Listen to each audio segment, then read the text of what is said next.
ხელარი ნისტიებაზე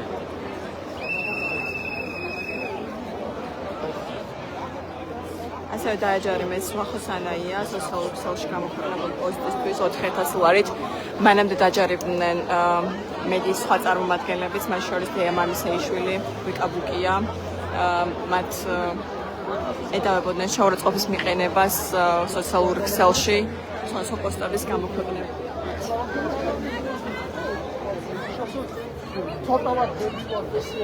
აღარ არის.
მოგვიანებით კი ყოველდღურად საზოგადოებრივი მაუწყებლიდან მარშრუტებიან.